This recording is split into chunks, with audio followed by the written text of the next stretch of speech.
أعوذ بالله من الشيطان الرجيم بسم الله الرحمن الرحيم الحمد لله رب العالمين وصلى الله على سيدنا ومولانا أبي القاسم محمد وعلى آله الطيبين الطاهرين اللهم صل على محمد وآل محمد وعجل فرجهم بسم الله الرحمن الرحيم وتراجمة لوحيه. So we have discussed a lot about Sunni hadiths. What about our Shia hadiths and how did these come about? Well, again, this is a very lengthy section which we have summarized and condensed as much as possible. 1400 years ago, the first revelation was revealed to the Holy Prophet, which was of course 96:1 of the Holy Quran, which began with Iqra, read, and the revelation of the holy religion of Islam began. It was to be the final and forever religion for mankind. This great personality, for 23 years thereafter, propagated and preached and taught this religion. There was one group who, for whatever reason, did not wish to write down the hadiths. Unfortunately, the rulership was also in their hands or under their control or supervision. They banned the writing of hadiths, and this lasted for 100 years. They put their group into a lot of trouble because they now became more and more distant from the teachings of the Holy Prophet. But there was another group, thanks to Allah subhanahu wa ta'ala. At the head of them is, of course, the Lion of Allah, Asadullah, Imam Ali alayhi salam, his children and great companions, including the likes of Abu Dharr, Salman, Miqdad, and Ammar ibn Yasir. These were a few of those who were regarded as the Shia of Imam Ali alayhi salam in the words of the Prophet, and we are proud to trace our origins back to this group. We believe our connection with Allah and with the representatives of Allah has never been severed, and hence we do not seek or need anyone to legitimize our connection and our Islam. Others will have to try to legitimize their connection, but not us. So a few of these special people were writing and recording the hadiths of the Prophet. But more than anyone, Imam Ali alayhi salam wrote the most, saved the most, and kept it for the future generations of the Imams. Here we can narrate a couple of hadiths from Imam Muhammad Baqir alayhi salam. Zurarah narrates, I asked a question from Imam Baqir alayhi salam regarding some of the rules of inheritance. He declared, other people have given their views on this, meaning their own views, meaning their own personal views, except for Amirul Mu'mineen alayhi salam. In other words, he has given the ruling of God on this. Zurarah says that I then said the following, Aslahakallah. What has Amirul Mu'mineen said about this? Imam Baqir declared, come back tomorrow so that I can show you and you can read it yourself. I said, you can tell me yourself. That would be better than I coming back and reading it. He replied, whatever I'm saying to you, listen to me. Come back tomorrow and you can read it in writing yourself. Zurarah continues the narration. He says, the next day, between Zohr and Asr, at a time when I was always with the Imam alone, and in which time I used to hear his answers to my questions, I went to him, I entered into his presence, and with him was his son, meaning Imam Jafar Sadiq alayhi salam. He turned to his son and said, read from the pages or the book of laws for Zurarah.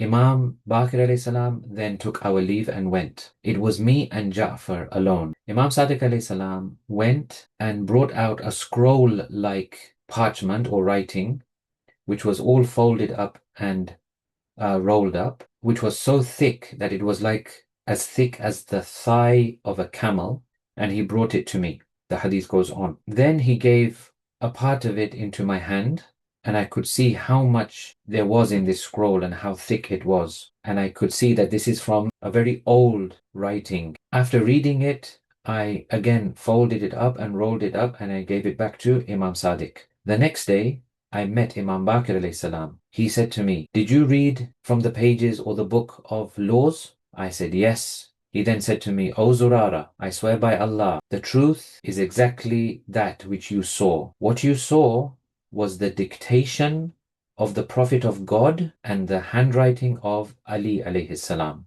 At that moment, Shaitan whispered something to me that how does Imam Baqir know that this writing is the dictation of the Holy Prophet and is the handwriting of Imam Ali alayhi salam. Before I could even say anything, Imam Baqir said, O Zurarah, never have doubt. Shaitan wishes to put you into doubt about this matter and to put into your mind that how is it that I know that this writing is the dictation of the Prophet and was written by Ali? My father, meaning Imam Sajjad, from my grandfather, meaning Imam Hussein, has narrated that Amirul Mu'mineen told him that this is all the dictation of the Prophet of God and I wrote it with my writing. So that is one very clear hadith that we have evidence to trace back even the handwriting of Imam Ali alayhi salam and the dictation of the Prophet, which was in the possession and is still in the possession of the holy Imams. When Imam Ali alayhi salam went to Iraq, he kept these writings with the wife of the Prophet, Bibi Salma. Then it was passed to Imam Hassan alayhi salam, then to Imam Hussein alayhi salam, then to Imam Zainul Abidin alayhi salam, and then to Imam Baqir alayhi salam. We have the following from Imam Sadiq alayhi salam, who says, the book of my father has been given to me. And he says in another report that Imam Ali alayhi salam, when he went to Iraq, kept these writings as an amanat with Bibi Salma. After Imam Ali alayhi salam, it was given to Imam Hassan, and then it reached Imam Hussein, and then to Imam Sajjad, and then to my father, meaning Imam Baqir. Inna al-kutuba kanat inda aliyin falamma sara ila al-Iraq istawda al-kutub Salama. That is the Arabic. I won't read all the Arabic for the sake of brevity. We have another report from Zayd, the son of Imam Zainul Abidin, as follows. Someone asked him that why is it that your brother, meaning Imam Muhammad Baqir, and your nephew, meaning Imam Ja'far Sadiq alayhim as-salam, any question that they are asked, they reply with Qala Rasulullah or Qala Allah, that the Holy Prophet said this or Allah said this. But you, meaning Zayd, and the rest of your family members from the progeny of the Prophet, you can only answer some of our questions and not all of them. Zayd smiled and said, this is because the writings of Ali are with them. Kunna na'ati akhaka Muhammad ibn Ali nas'aluhu. This is the Arabic. Then we have more reports, and there are so many reports. These are all just selected as examples and as highlights. We have other reports about special classes that were held between the Holy Prophet and Imam Ali alayhi salam, in which no one was allowed to attend except the Prophet, Imam Ali. The wives of the Prophet had to leave and go away, but Hazrat Fatima and the children of Imam Ali and Bibi Fatima, they were allowed to attend. This is very, very special. This is from Amir al-Mu'mineen himself. وَقَدْ كُنْتُ أَدْخُلْ عَلَى رَسُولِ اللَّهِ كُلَّ يَوْمٍ دَخْلَةً وَكُلَّ لَيْلَةٍ دَخْلَةً. That I used to attend the presence of the Prophet every single day once and every night once. وَكُنْتُ إِذَا دَخَلْتُ عَلَيْهِ. And when I used to enter his presence, أَخْلَانِي وَأَقَامَ عَنِّي نِسَاؤُهُ. He used to make sure that it was only me and him alone, and his wives they also used to get up and leave. فَلَا يَبْقَى عِنْدَهُ غَيْرِي. There was no one else with him except for me. وَإِذَا أَتَانِي لِلْخَلْوَ مَعِي فِي مَنْزِلِي. But when he used to visit me in my house to spend time with me, لَمْ تَقُمْ عَنِّي فَاطِمَةٌ. Fatima would never get up and leave. In other words, she was allowed to stay. وَلَا أَحَدٌ مِّن بَنِيَّ. Or any of my children, they were also allowed to stay. وَكُنْتُ إِذَا سَأَلْتُهُ أَجَابَنِي. When I used to ask him anything, he would answer me. وَإِذَا سَكَتْتُ عنه. When I used to ask him anything, he used to answer me. And when I used to remain silent, and when I had finished my questions, ابتدأني. He used to begin. فَمَا نَزَلَتْ عَلَى رَسُولِ اللَّهِ آيَةً مِّنَ الْقُرْآنِ. Never was there a verse revealed to the Prophet from the Quran, إِلَّا أَقَرَّأَنِيهَا, except that he would make me recite it. وَأَمْلَأَهَا عَلَيَّ, and he would dictate it to me. فَكَتَبْتُهَا بِخَطِّي. I used to write it with my own hand.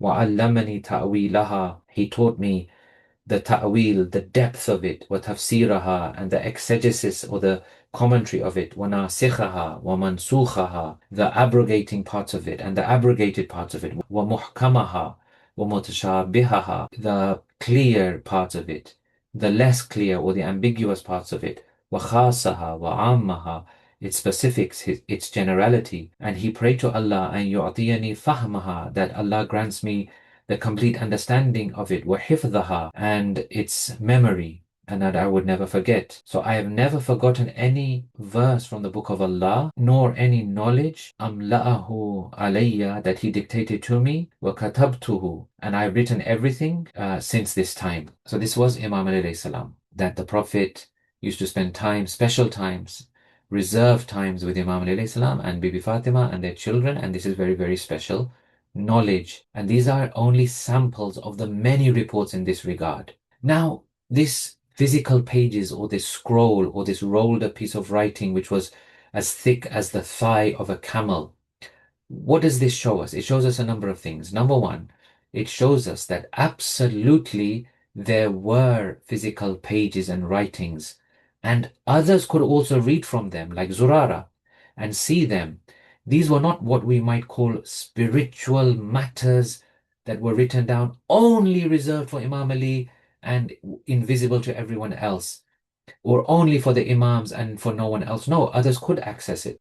These writings, secondly, these writings were narrations from the Holy Prophet and they all go directly back to him. This is therefore a kind of proof that there has been no corruption or misdirection in this system of our thought and our information. There's a point here which Agha makes. He says, yes, of course, we're not saying that there was no spiritual link. Of course, there were many spiritual links and many things which we have spoken about even in this Ziyarat Jamia commentary, between the Prophet and the Imams, which no one had access to, but this is not one of them. This is a physical link, what we may call a normal link, and we say the following, that if you're looking for crookedness and corruption in hadith and this kind of things, you better look at other sects who changed imamat to caliphate, who cut their relationship with the foundations of light and revelation. They cut even the physical link with him, with the Holy Prophet, by saying ignorant things such as the book of God suffices us. And because they outlawed the recording of hadiths, they burned them, they destroyed them. As a result of all of that, their religion has twisted and corrupted. They experienced great trouble in the field of hadith, and they have never been able to make up for this lost treasure. Now, a question arises here that someone may say, yes, well, this all sounds like a spiritual matter between the Prophet and the Imams, and this still does not mean that your hadith which you have today are correct. Well, if someone says that, then we will say the following. As we have shown in the sample of reports that we have cited, these writings were kept physically with Salma, Zurarah read from them, Zayd knew about them, and this all shows that these were normal written words on a page which others could also benefit from. This has nothing to do with spiritual knowledge. We believe that yes, Imams do have spiritual knowledge that is for them and for them alone, but this is not one of the instances of that. We have a report from Imam Sadiq alayhi salam which makes this clear. An Mansur ibn Hazim and Abi Abdullah. Mansur ibn Hazim reports from Imam Sadiq alayhi salam, Qultu inna an-nasa yadhkuruna anna indakum sahifa, that the people say that with you is a kind of book or pages or a scroll. We've mentioned scroll in the past, that it is very long and large, and they say that this contains all of knowledge. So is that true? Is this what we're talking about? فَقَالَ Abu Abdullah. Imam Sadiq alayhi salam replies, لَيْسَ هَذَا هُوَ الْعِلْمِ. No, it's not the case that this scroll or these pages or this book that we have contains all of knowledge. إِنَّمَا هُوَ أَثَرٌ عَنْ رَسُولِ اللَّهِ. These are just the memories and writings and the effects and the past recordings that we have of the Holy Prophet. Innal ilm, the knowledge, if you're looking for knowledge in its totality, proper knowledge, depth of knowledge, innal ilm alladhi is that which is said to you by me every day and every night. In other words, I am the source of knowledge. If you're looking for knowledge in its totality, it's not in this scroll. This scroll is just to show people that we have a physical link even with the Holy Prophet. You don't even have that, we will say to the Sunnis. You don't even have that. At least we have that. So what we will say is that the Holy Prophet actively encouraged Imam Ali to write his words and sayings. We have another report. قال رسول الله لأمير المؤمنين. The Prophet said to Amir al-Mu'mineen, Uktub, write what I am dictating to you. Imam Ali says, Ya Nabiyallah, O Prophet of God, do you fear that I may forget? He says, Lastu akhafu alayka nisyan. No, I don't fear that you will forget. وَقَدْ دَعَوْتُ اللَّهَ لَكَ أَنْ يَحْفِظَكَ فَلَا يَنْسَاكَ. I have already prayed to Allah that He protects you and that you never forget. لَكِنْ أُكْتُبْ لِشُرَكَائِكَ. But write down for those who are with you in your imamat, if you like. These are my words. Write down for those who are your partners, your shuraka. قال قلت ومن شركائي يا نبي الله. I asked, and who are these shuraka of mine, O Prophet of God? And he replied, Al-a'imma min wuldik, the imams who are to come from your progeny. Bihim, through them, my ummat, my community, my nation, will be given rain. وَبِهِمْ يُسْتَجَابُ دُعَاؤُهُمْ. Through them, their du'as will be accepted. وَبِهِمْ يُسْرَفُ الْبَلَاءُ عَنْهُمْ. Through the imams, the calamities will be warded off from my ummah and my people. وَبِهِمْ تُنزِلُ الرَّحْمَةِ مِنَ السَّمَاءِ. تنزل الرحمة من السماء. Because of them, the mercy descends from the sky. وَهَذَا أَوَّلُهُمْ. And he says, this is the first of them. This is the first of the imams who are going to join you. أَوْمَأَ بِيَدِهِ إِلَى الْحَسَنِ. And he pointed towards Imam Hassan. ثُمَّ أَوْمَأَ بِيَدِهِ إِلَى الْحُسَيْنِ. And then he pointed to Imam Hussein. And he said, Al-a'imma min wuldik. Hussein, the imams, the rest of the imams will be from your lineage and your progeny. So, here the Prophet says to Imam Ali certain things. This report shows that the Prophet wanted Imam Ali to put his words down onto paper in the form of normal writing and to pass it on to the next Imams. This was all done so that it can be shown to other people, because according to this report, he had already ensured Imam Ali would never forget anything or make any mistakes. He had already sealed this amazing personality, knowledge of Imam Ali alayhi salam. And the same goes for the rest of the Imams, that they would also never forget anything of the religion or the Quran. So really the Imams did not need this scroll for themselves, but the Prophet wished to make sure it was known that yes, there is a written record. So that this also goes to prove the position of his successors and proves the veracity of our reports and our hadith. Think about it like this.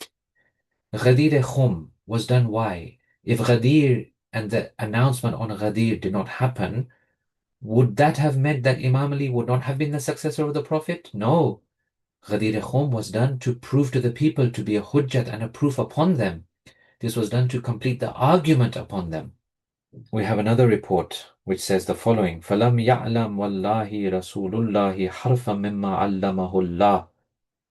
That the Holy Prophet, by Allah I swear that the Holy Prophet, not even a letter of what he was taught by Allah, وَقَدْ عَلَّمَهُ عَلِيًّا, except that he taught that to Ali. No matter how small or big the knowledge of Allah coming to the Holy Prophet was, he taught every single bit of that to Imam Ali alayhi salam. ثُمَّ انْتَهَى الْعِلْمِ إِلَيْنَا, and this knowledge has reached us. ثُمَّ وَضَعَ يَدَهُ عَلَى صَدْرِهِ, and the Imam puts his hand upon his chest. In other words, it is here we hold this knowledge. So this is the beginning of how we understand our hadith, how they've reached us. Both, yes, of course, in the knowledge of the Imams, which is their spiritual knowledge which they've shared, and also there is definitely a physical record and a copy of the hadith of the Holy Prophet.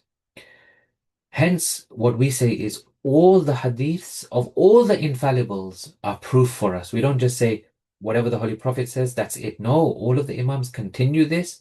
They have the knowledge of the Prophet. They are successors of the Prophet. They are inheritors of the Prophet. The knowledge of the Prophet passes to each of them. And based on everything we have discussed, there is no doubt that the hadiths of Imam Ali and the other Imams are a proof, and they can be acted upon and taken as an authority. Agha makes a very good point here, which we'll conclude with. He says, based on all of this that we have discussed, even if you remove their infallibility, which is of course impossible, but just for argument's sake, even if you remove their infallibility, we can still show that they have a physical link with the Prophet. Even if you don't believe they were Imams as we the Shias believe, the least someone would have to admit that actually they did record what the Prophet said, and they had this in their possession, they looked after it, and they narrated from it. Wassalamu alaikum wa rahmatullahi wa barakatuh.